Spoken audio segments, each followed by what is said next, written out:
Utajua mwenyewe bwana. Unataka ubembelezweje? Mbona kama kumekucha na giza lote hili? Mteja kaingia na ghadhabu. Msamaha unataka umbwaje? Basi hivyo hivyo.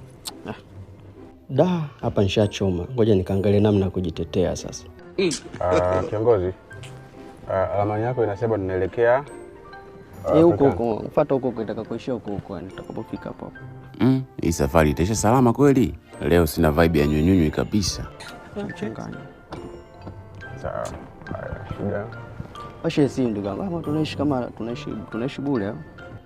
Mteja wa saizi wa moto. Hapo utasikia mapenzi yamempika. Au si amna? Haipo tungoja mnapotea hapa. Si hapo sawa. Ni joto kichwa kiko moto. Ngoja nimfuate huko tukasomane. Hivi brother. Hivi mwanamke na mwanaume nani akimfumania mwenzio unahisi anaumia zaidi? Si nilisema mimi. Kimemuamba huyu. Mimi nadhani wote tu kiongozi wangu. Mimi nadhani wote tu. Huyu jamaa mshamba kweli. Badani support mwanaume mwenzie wana kama hao bure kabisa. Wote. Wote vipi? Brother unazulia vikao kweli wewe? Hao wanawake wa kwetu kaka wametoka hapa. Yaani sisi ndio tunawafanyia kila kitu kwenye dunia. Yaani sisi ndio tunatakiwa tuwa control kwenye kila kitu. Kwenye kikao gani tuliongea hivi?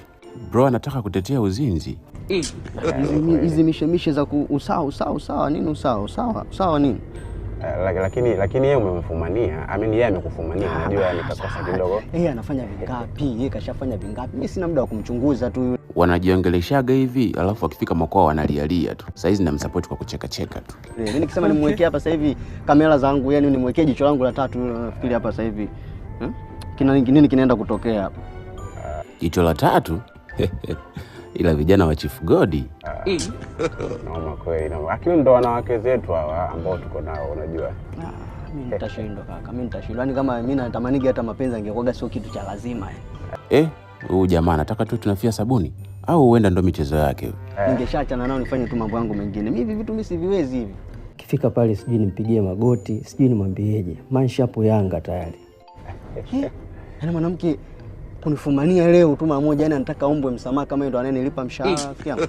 Hii safari iishe tu. Kuwashauri wanyanyamaziwa huwa ni kazi kweli yani. Hiyo hapo nyinyi ndo mmependana hapo, kwa hiyo mimi hapo sidhani kama anaingilia chochote hapo. Kwa muonekano wake unaweza kuta ni katoto kama mama au kanalelewa, ila kanavotamba sasa kama winga vile. Sasa tunaomba misimu mitatu ya mvua au tunaomba msamaha, yani anataka msamaha gani au mbwa, yani msamaha wa aina gani sasa msamaha jamani? Hapa nijipe moyo, atanielewa tu yule wangu.